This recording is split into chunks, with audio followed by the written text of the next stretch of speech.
जय हिंद साथियों, आप सभी का हमारे चैनल में एक बार फिर से स्वागत है। जैसा कि आप सभी जानते हैं कि एग्जाम की डेट लगभग आ चुकी है और नेक्स्ट मंथ एग्जाम होना तय है डीएलएड सेकेंड और फोर्थ सेमेस्टर का। तो इसी एग्जाम को ध्यान में रखते हुए अब हम कुछ इम्पोर्टेंट क्वेश्चंस की सीरीज लेकर आ रहे हैं, जिसमें हम प्रीवियस ईयर्स के क्वेश्चंस को सॉल्व करेंगे और ये क्वेश्चंस आपकी एग्जाम के लिए बहुत ही महत्वपूर्ण होंगे। इसलिए आप इन सभी क्वेश्चंस को ध्यान से देखें और अच्छे से जरूर तैयार करें। तो आइए आज की क्लास में हम हल करने वाले हैं डीएलएड फोर्थ सेमेस्टर के फर्स्ट पेपर आरंभिक स्तर पर भाषा एवं गणित के पाठन, इस सब्जेक्ट के टॉप 70 क्वेश्चंस को आज की क्लास में हम सॉल्व करेंगे। और ये सभी क्वेश्चंस प्रीवियस ईयर क्वेश्चंस हैं, तो आप इन सभी क्वेश्चंस को ध्यान से देखें और स्किप करने की कोशिश ना करें। और यदि आपको पहले से तैयार है तो आप चेक करें कि आपको कितने आंसर सही पता है। तो आइए स्टार्ट करते हैं आज की क्लास को। पहला क्वेश्चन है, निम्नलिखित में परिमेय संख्या कौन सी है? 5/4, 2 उपर्युक्त दोनों या फिर इनमें से कोई नहीं। तो यहाँ पर आपको बताना है कि इनमें से कौन सी संख्या परिमेय संख्या है। तो परिमेय संख्या ऐसी संख्या होती है जिसे हम p/q के रूप में लिख सकें। तो यहाँ पर ऑप्शन का है 5/4, ये p/q के रूप में पहले से है। ऑप्शन खा है 2, ये बटे के रूप में नहीं है, तो इसमें हम बटे में 1 लगा देंगे तो ये भी हो जाएगी p/q के रूप में।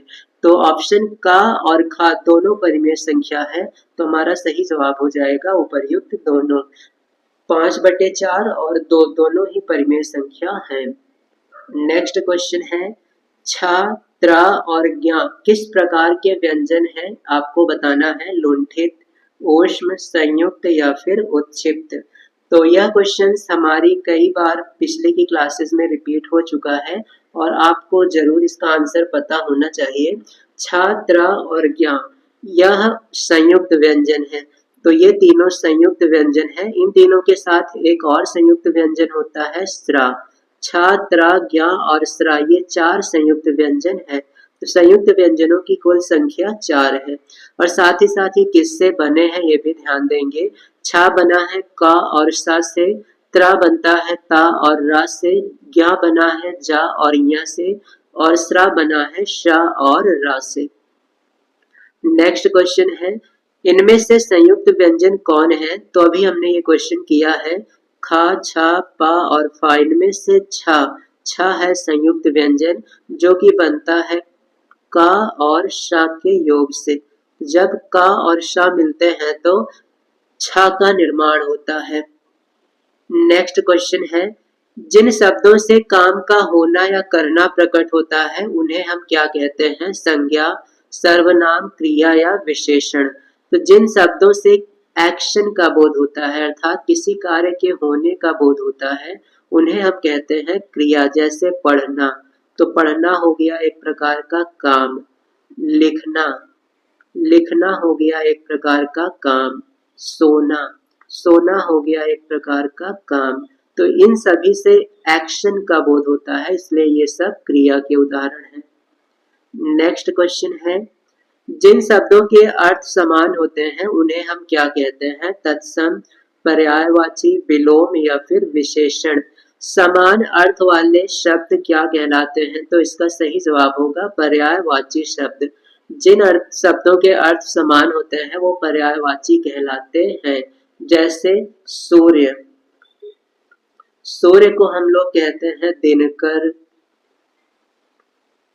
रवि, भास्कर। तो ये सभी शब्दों के अर्थ समान हैं, इसलिए ये सभी शब्द पर्यायवाची शब्द कहलाएंगे।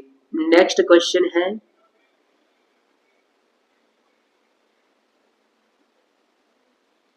मुखाकृति के आधार पर स्वरों का वर्गीकरण क्या है? या स्वरों को किसने भागों में वर्गीकरण किया गया है? अग्र स्वर, पश्च स्वर, समृद्ध स्वर या फिर सभी। मुख की आकृति के आधार पर स्वरों के ये सभी वर्गीकरण हैं। अग्र स्वर भी है, पश्च स्वर है, समृद्ध स्वर है, तो सही जवाब हो जाएगा ये सभी स्वरों का वर्गीकरण है। नेक्स्ट क्वेश्चन है, शून्य की खोज कहाँ हुई थी? अर्थात किस देश में शून्य की खोज हुई है? यूनान, ब्रिटेन, बेबीलोनिया या फिर भारत। इनमें से किस देश में सोने की खोज हुई? तो सही जवाब है भारत। भारत में आर्यभट्ट के द्वारा सोने की खोज हुई है। आर्यभट्ट ने सोने की खोज की थी। नेक्स्ट क्वेश्चन है 990 में 9 का स्थानीय मान क्या है? 10, 100 दोनों या फिर इनमें से कोई नहीं। तो इसे हम सॉल्व करते हैं 990। इसमें जो पहला अंक होता है ये होता है इकाई, दूसरा होता है दहाई, तीसरा होता है सैकड़ा। तो दहाई वाले स्थान में हम 10 से गुणा करेंगे तो ये 9 है, 9 में 10 से गुणा करेंगे तो हो जाएगा 90। और सैकड़े वाले स्थान में 100 से गुणा करते हैं तो ये 9 है, 9 में 100 से गुणा करेंगे तो हो जाएगा 900। तो यहाँ पर 990 में 9 का स्थानीय मान हो जाएगा 90 और इस 9 का स्थानीय मान हो जाएगा 900। तो इस प्रकार से यहाँ पर इनमें से कोई नहीं सही जवाब होगा। 990 में 9 का स्थानीय मान एक 9 का है 90, दूसरे 9 का है 900। तो ये क्वेश्चन का आंसर होगा इनमें से कोई भी नहीं। नेक्स्ट क्वेश्चन है आंचल में है दूध और आंखों में पानी, यह कथन किसका है? मैथिली शरण गुप्त, सुमित्रा नंदन पंत, जयशंकर प्रसाद, सुभद्रा कुमारी चौहान।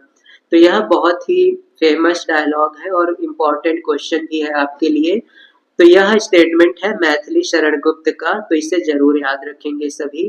नेक्स्ट क्वेश्चन है 1 से 9 तक की संख्याओं का ज्ञान छोटे छात्रों को किन माध्यमों से कराया जाना चाहिए? छोटे बच्चों को 1 से 9 तक की संख्या का ज्ञान हम कैसे करा सकते हैं? खेल से, कविता से, मूर्त वस्तुओं से या फिर सभी से? तो छोटे बच्चों को हम खेल के द्वारा भी सिखा सकते हैं, कविता के द्वारा भी और मूर्त वस्तुओं के द्वारा भी। तो सही जवाब हो जाएगा उपर्युक्त सभी। नेक्स्ट क्वेश्चन है सबसे छोटी समभाज्य संख्या कौन सी है? 1, 2, 3, 5। इनमें से कौन सी संख्या सबसे छोटी समभाज्य संख्या है? तो सही जवाब हो जाएगा 2। 2 सबसे छोटी समभाज्य संख्या है। 2 के बाद की अभाज्य संख्याएं होती हैं 3, 5, 7, 11, 13 आदि। नेक्स्ट क्वेश्चन है 22 और 34 का गुणनफल कितना होता है? तो इसको हम लिखकर गुणा कर लेते हैं 22 और 34 का गुणा। सबसे पहले 4 से गुणा करेंगे, 4 दूनी 8, फिर 4 दूनी 8, फिर एक स्थान छोड़कर 3 से गुणा करेंगे, 3 दूनी 6, 3 दूनी 6। अब इसको ऐड कर लेंगे 8, 8 6 14 का 4 हासिल 6 और 1 7। तो ये हो जाएगा 784। 22 और 34 का गुणनफल होगा 784। 748। नेक्स्ट क्वेश्चन है ता वर्ग का उच्चारण स्थान क्या होता है? स्पर्श, कंठ, ओष्ठ या फिर दंत। तो ता वर्ग में आते हैं ता, था, द, ध, न। और इन सब का उच्चारण करके आप स्वयं देखें तो इनका उच्चारण करते समय हमारी जीभ जो है वो दांत से टकराती है, तो इसलिए इनका उच्चारण स्थान माना जाएगा दंत। तो ता वर्ग का उच्चारण स्थान दंत है। नेक्स्ट क्वेश्चन है गणित की मूल संक्रियाएं कौन कौन सी हैं? गुणा भाग, जोड़ घटाना, जोड़ घटाना गुणा भाग या फिर केवल जोड़। तो गणित की 4 मूल संक्रियाएं होती हैं जोड़, घटाना, गुणा और भाग। सही जवाब हो जाएगा ऑप्शन का जोड़, घटाना, गुणा, भाग ये गणित की मूल संक्रियाएं हैं। नेक्स्ट क्वेश्चन है निम्नलिखित में से दंत व्यंजन कौन है? अर्थात जिसका उच्चारण स्थान दंत हो। तो अभी हमने क्वेश्चन हल किया था कि ता वर्ग का उच्चारण स्थान दंत होता है, तो इसलिए ता, था, दा, धा, ना इनमें से ना का उच्चारण स्थान दंत से होगा। नेक्स्ट क्वेश्चन है निम्न में से शुद्ध शब्द का चयन कीजिए। उज्जवल, उज्ज्वल, उज्ज्वल, उज्ज्वल। तो उज्ज्वल का शुद्ध रूप कौन सा होता है? तो आप सभी कमेंट करके इस क्वेश्चन का आंसर जरूर बताएं। उज्ज्वल को शुद्ध रूप से हम कैसे लिख सकते हैं? तो यहाँ पर सही जवाब होगा ऑप्शन घ। उज्ज्वल में दो आधे जा होते हैं, इस बात का ध्यान देंगे। उ आधा जा, फिर आधा जा, वा और ला, ये हो जाएगा उज्ज्वल। नेक्स्ट क्वेश्चन है, करुण रस का स्थायी भाव क्या है? उत्साह, हास, शोक या फिर इनमें से कोई नहीं। तो करुण रस का स्थायी भाव क्या होता है? तो सही जवाब है शोक। करुण का स्थायी भाव शोक होता है। नेक्स्ट नेक्स्ट क्वेश्चन है, 445 में 4 के स्थानीय मानों का अंतर कितना होगा? 0, 396, 360 या फिर इनमें से कोई नहीं। तो 445 में पहले 4 का स्थानीय मान होगा 40, दूसरे 4 का स्थानीय मान होगा 400। अब इन दोनों को घटाएंगे, 400 में से 40 को घटाएंगे तो आएगा 360। तो यहाँ पर स्थानीय मानों का अंतर हो जाएगा 360। नेक्स्ट क्वेश्चन है, इनमें से कौन सही सुमेलित है, अर्थात कौन सा मिलान सही है? कंठ वर्ग का, कंठ से उच्चारण होता है का वर्ग का, तो ये बिल्कुल सही है। दंत से उच्चारण पा वर्ग का होता है, तो ये गलत है। दंत से उच्चारण होता है नाग वर्ग का। ओष्ठ से उच्चारण होता है चा वर्ग का, तो ये भी गलत है। ओष्ठ से उच्चारण होता है पा वर्ग का। तालव्य का उच्चारण होता है ता वर्ग का, तो तालव्य से उच्चारण होता है चा वर्ग का। तो यहाँ पर पहला मिलान सही था, बाकी तीनों गलत थे।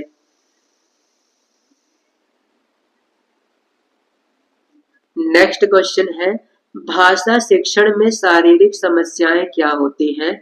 दृष्टि दोष, श्रवण दोष, उच्चारण दोष या फिर सभी। भाषा को सीखते समय दृष्टि दोष, श्रवण दोष, उच्चारण दोष, ये सभी शारीरिक समस्याएं हैं। दृष्टि भी शरीर से संबंधित है, श्रवण भी कान से संबंधित है, उच्चारण मुख से संबंधित है। तो ये तीनों ही शारीरिक समस्याएं हैं। नेक्स्ट क्वेश्चन है, निम्न में से चित्रलिपि कौन सी है? चीनी लिपि, तमिल लिपि, गुजराती लिपि या फिर बंगाली लिपि। तो इनमें से कौन सी लिपि चित्रलिपि है? तो सही जवाब है चीनी लिपि। चीनी लिपि चित्र पर आधारित है, जिसमें चित्र के माध्यम से लेखन कार्य होता है। नेक्स्ट क्वेश्चन है, 2, 3, 5, 7 कैसी संख्याएं हैं? प्राकृत, अभाज्य, परिमेय या फिर अपरिमेय। 2, 3, 5, 7 अगर हम ध्यान से देखें तो ये विषम संख्या भी है, और अगर और ध्यान लगा के देखें तो ये अभाज्य संख्या भी है। तो यहाँ पर 2, 3, 5, 7 विषम संख्या है और अभाज्य संख्या है। ऑप्शन में है अभाज्य संख्या, तो सही कर देंगे अभाज्य संख्या को। नेक्स्ट क्वेश्चन है, कविता छंदोमय रचना है, यह किसका कथन है? आचार्य वामन का, कार्लाइल का, जॉनसन का या फिर मिल्टन का। कविता छंदोमय रचना है, यह कथन है आचार्य वामन का।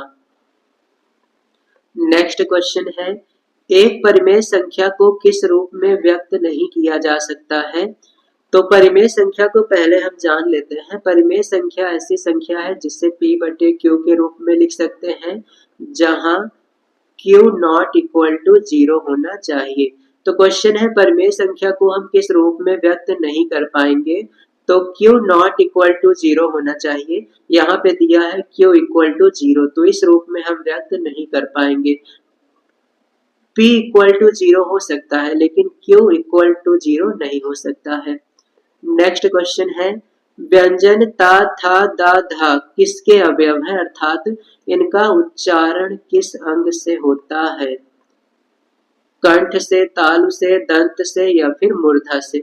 तो हमने अभी इस क्वेश्चन को कई बार हल किया। ना वर्ग जो है इसका उच्चारण स्थान होता है दंत से, तो ये ना वर्ग बोल दिया मैंने, ता वर्ग। ता वर्ग का उच्चारण होता है दंत से, तो सही जवाब होगा दंत। नेक्स्ट क्वेश्चन है, स्रा अक्षर किससे बना है? सा और रा से, शा और रा, शा और रा या फिर इनमें से कोई नहीं। तो श्रा बनता है शरीफा वाले सा और रा के योग से, तो शा और रा के मिलने से श्रा अक्षर बनता है। नेक्स्ट क्वेश्चन है, स्वर के कितने भेद होते हैं? 3, 2, 4 या फिर 5। तो यह क्वेश्चन आपके लिए काफी इंपॉर्टेंट है। स्वर के 3 भेद होते हैं, सभी ध्यान देंगे। ह्रस्व, दीर्घ और प्लुत। तो ये 3 प्रकार होते हैं स्वर के। तो ये क्वेश्चन का आंसर आप ध्यान रखेंगे। नेक्स्ट क्वेश्चन है, च का उच्चारण स्थान क्या है? कंठ, जिह्वा, तालु या फिर दंत। च का उच्चारण इनमें से किस भाग से होता है? तो पूरे च वर्ग की अगर हम बात करें तो च वर्ग का उच्चारण स्थान होता है तालु। तो यहाँ पर सही जवाब हो जाएगा तालु। नेक्स्ट नेक्स्ट क्वेश्चन है, शून्य को किसी संख्या से भाग देने पर भागफल क्या आता है? तो मान लेते हैं कि हम शून्य को 5 से भाग करते हैं, 5 से 0 को भाग करेंगे, हमें 0 लाना है तो हम 0 बार ले जाएंगे, 5 0 में 0 और ये हो जाएगा 0 और शेष आ जाएगा 0। तो अगर 0 को हम भाग करेंगे किसी भी संख्या से तो शेष हमें 0 ही मिलना है। तो यहाँ पर सही जवाब हो जाएगा 0। लेकिन अगर इसका उल्टा हम कर दें कि 0 से 5 को भाग करें तो शेषफल क्या आएगा? आप इसका आंसर कमेंट करके बताएंगे कि 0 से 5 को भाग करने पर शेषफल क्या आएगा। नेक्स्ट क्वेश्चन है, निम्न में से आरोही क्रम क्या है? आरोही का मतलब होता है बढ़ता क्रम। बढ़ते क्रम को कहा जाता है आरोही क्रम। तो जब संख्याओं को हम बढ़ते क्रम में लिखते हैं तो यह आरोही क्रम कहलाता है। अब बढ़ते क्रम में संख्याएं लिखी गई हैं ऑप्शन ग में 7, 9, 11, 13। तो ये है आरोही क्रम। नेक्स्ट क्वेश्चन है, 475 में 4 का स्थान क्या है? 475। तो सबसे पहला अंक हो जाएगा इकाई, दूसरा होगा दहाई और तीसरा होगा सैकड़ा। तो 475 में 4 है सैकड़ा। सही जवाब है सैकड़ा। नेक्स्ट क्वेश्चन है, निदेशक इनमें से क्या है? इन तीनों सिंबल में से किसे हम निदेशक कहते हैं? सही जवाब है ऑप्शन ग। इस चिन्ह को निदेशन कहा जाता है। नेक्स्ट क्वेश्चन है, श्रुत लेख का क्या अर्थ है? सुंदर लेख, सुनकर लिखना, दोनों या फिर इनमें से कोई नहीं। श्रुत लेख का अर्थ होता है सुनकर लिखना। तो यहाँ पर सही जवाब हो जाएगा सुनकर लिखना। श्रुत लेख का तात्पर्य है सुनकर लिखना। नेक्स्ट क्वेश्चन है, किसी लेख या रचना के अंत में कौन सा चिन्ह प्रयुक्त होता है? योग चिन्ह, समता चिन्ह, इतिश्री या फिर उद्धरण। किसी भी लेख के अंत में हम लोग कौन सा चिन्ह लिखते हैं? तो वह है इतिश्री। किसी भी रचना के अंत में लिखा जाता है इतिश्री। तो सही जवाब हो जाएगा इतिश्री। नेक्स्ट क्वेश्चन है, पंचवटी में कौन सा समास है? तो क्वेश्चन काफी इंपॉर्टेंट है ये आपके लिए। द्विगु समास, द्वंद्व समास, कर्मधारय या फिर बहुव्रीहि। इनमें से पंचवटी में कौन सा समास है? तो जहां भी संख्यावाचक शब्द आ जाए, संख्यावाचक शब्द, वहां पर होता है द्विगु समास। तो यहाँ पर पंच का मतलब 5 है, तो संख्यावाचक शब्द आने के कारण इसमें द्विगु समास है। नेक्स्ट क्वेश्चन है, अनुचित बात के लिए आग्रह क्या कहलाता है? अनुचित बात के लिए आग्रह करना को क्या कहते हैं? दुराग्रह, दुखद, दलाल या फिर दशमी। अनुचित बात के लिए आग्रह, इसे कहा जाता है दुराग्रह। नेक्स्ट क्वेश्चन है, जो बहुत कठिनाई से मिलता है उसके लिए एक शब्द, उसे हम क्या कहेंगे? दुष्कर, दुर्लभ, दृढ़ प्रतिज्ञा या फिर द्रुतगामी। जो चीज हमें बहुत कठिनाई से मिलती है उसे हम दुर्लभ कहते हैं। नेक्स्ट क्वेश्चन है, तिमिर का विलोम शब्द क्या होता है? प्रकाश, अंधकार, दानव या फिर मानव। तो तिमिर का मतलब होता है अंधेरा। तिमिर का अर्थ होता है अंधेरा और अंधेरा का विलोम शब्द हो जाएगा प्रकाश। नेक्स्ट क्वेश्चन है, देवेंद्र में कौन सी संधि है? गुण संधि, यण संधि, अयादि संधि या फिर इनमें से कोई नहीं। देवेंद्र का संधि विच्छेद होता है देव प्लस इंद्र। देवेंद्र में संधि विच्छेद होगा देव धन इंद्र। यहाँ पर आ और ई का मेल हो रहा है और ऐसा होता है गुण संधि में, तो देवेंद्र में गुण संधि होगी। नेक्स्ट क्वेश्चन है, इको यणचि किस संधि का सूत्र है? गुण संधि, यण संधि, अयादि संधि या फिर इनमें से कोई नहीं। तो संधि के जो भी सूत्र हैं आप वो उनको देखकर ही पहचान सकते हैं। इसमें बीच में आ रहा है यण शब्द, तो इसी से आपको पता चल जाएगा कि यह यण संधि का सूत्र है। जैसे गुण संधि का सूत्र होता है आद गुणः, तो इसमें गुण शब्द आ रहा है। तो संधि के सूत्र से ही हमें संधि का नाम पता चल जाता है। नेक्स्ट क्वेश्चन है, हिंदी किस लिपि से संबंधित है? देवनागरी, रोमन, दोनों या फिर इनमें से कोई नहीं। हिंदी का संबंध किस लिपि से है? तो सही जवाब होगा देवनागरी। हिंदी देवनागरी लिपि से संबंधित है। नेक्स्ट क्वेश्चन है, श वर्ण का उच्चारण स्थान क्या है? स्पर्श, कंठ, ओष्ठ या फिर मूर्धा। इनमें से स का उच्चारण किस स्थान से होता है? सही जवाब है मूर्धा। नेक्स्ट क्वेश्चन है, वर्णों के समूह को क्या कहा जाता है? वर्णमाला, संधि, दोनों या फिर इनमें से कोई नहीं। तो किसी भी भाषा में वर्णों का जो समूह होता है उस समूह को हम लोग कहते हैं वर्णमाला। जैसे हिंदी भाषा में वर्णमाला वर्णों का समूह कहलाता है हिंदी वर्णमाला। इसमें आ से अहा तक और का से ज्ञ तक के वर्ण आते हैं। तो सही जवाब हो जाएगा वर्णों के समूह को वर्णमाला कहते हैं। नेक्स्ट क्वेश्चन है, निम्नलिखित में से कौन स्वर नहीं है? ई, ओ, उ और का। तो इसका आंसर आप लोग कमेंट करके बताएंगे कि इनमें से स्वर कौन नहीं है। बहुत ही इजी क्वेश्चन है। नेक्स्ट क्वेश्चन है, हिंदी वर्णमाला में मूल रूप से कितने वर्ण हैं? मूल वर्णों की संख्या हिंदी वर्णमाला में कितनी है? 43, 52, 56 या फिर 62। तो इसे ध्यान देंगे, हिंदी वर्णमाला में व्यंजन की संख्या जो है वो है 41 और स्वर की संख्या मानी गई है 11। तो 41 और 11 मिलकर बनेंगे 52।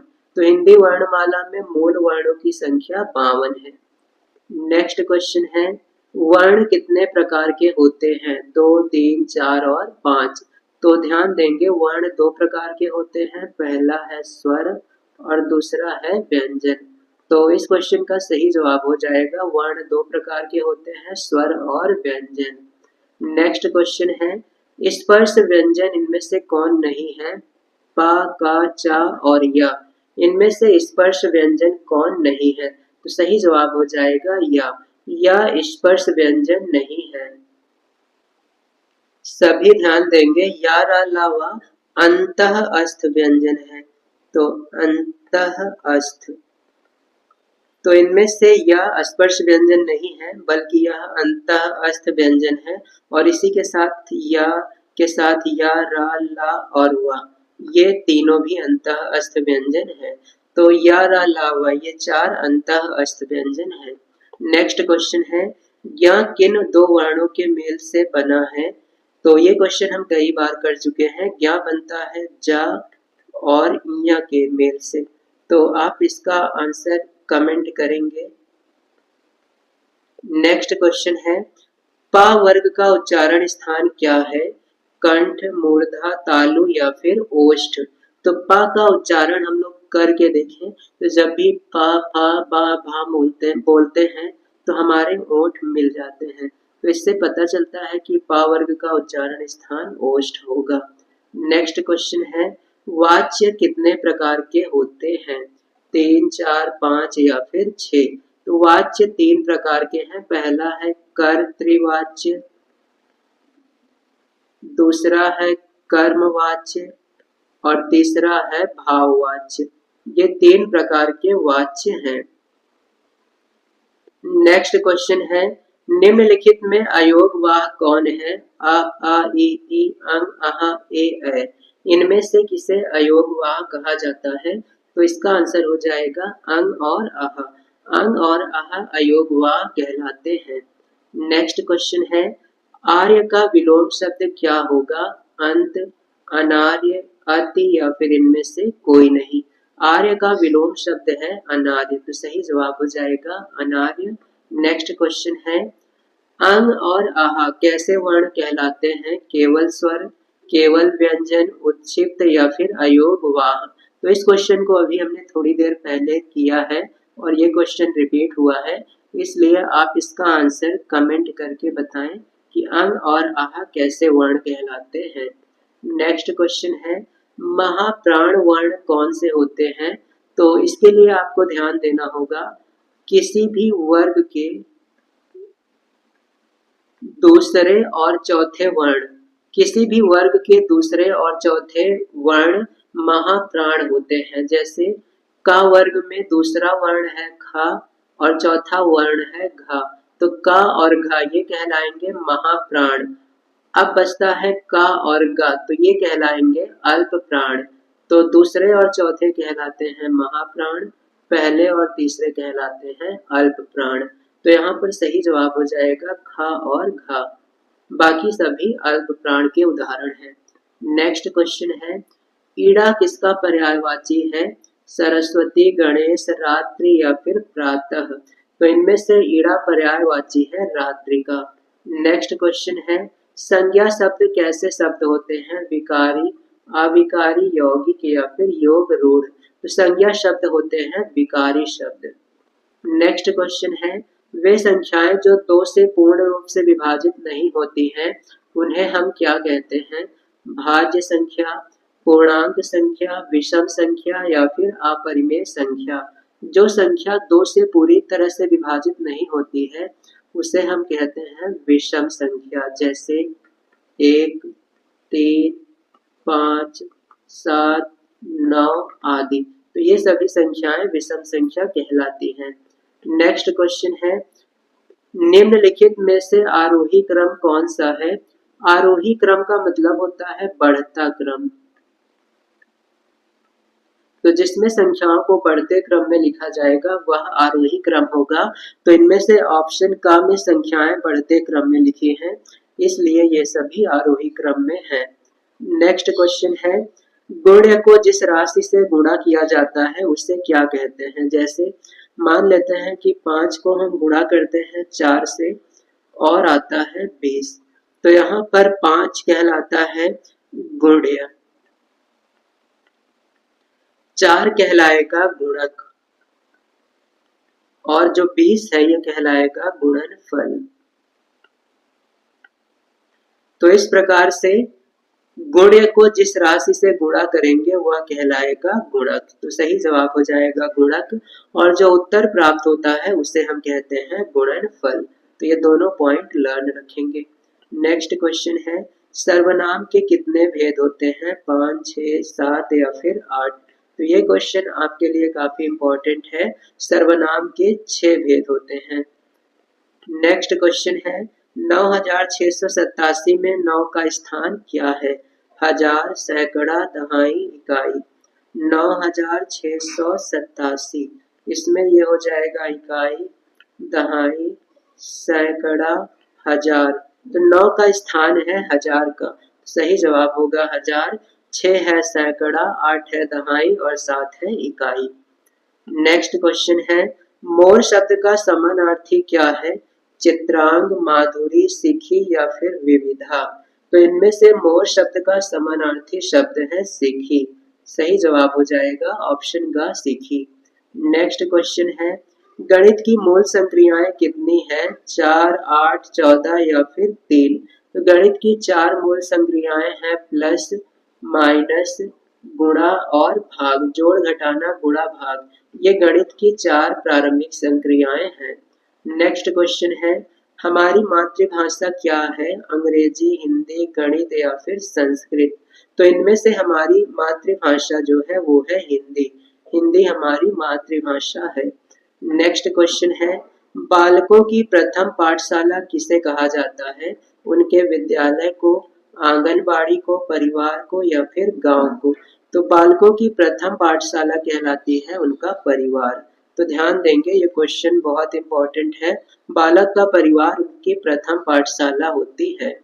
नेक्स्ट क्वेश्चन है, हिंदी का संबंध किस लिपि से है? देवनागरी, ब्राह्मी, दोनों या फिर इनमें से कोई नहीं?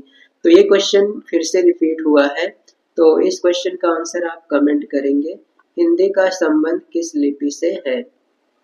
नेक्स्ट क्वेश्चन है, हिंदी शिक्षक जब शिक्षण कार्य करता है तो उसे क्या कराना चाहिए? सस्वर वाचन, मौनवाचन दोनों या फिर इनमें से कोई नहीं। तो हिंदी पढ़ाते समय सस्वर वाचन अर्थात बोलकर भी पढ़ाना चाहिए और मौन वाचन अर्थात मन में भी पढ़वाना चाहिए। तो यहाँ पर सही जवाब हो जाएगा अ और ब दोनों। हिंदी शिक्षण कार्य करते समय सस्वर और मौन वाचन दोनों ही कराना चाहिए, इसलिए सही जवाब है ऑप्शन ग अ और ब दोनों।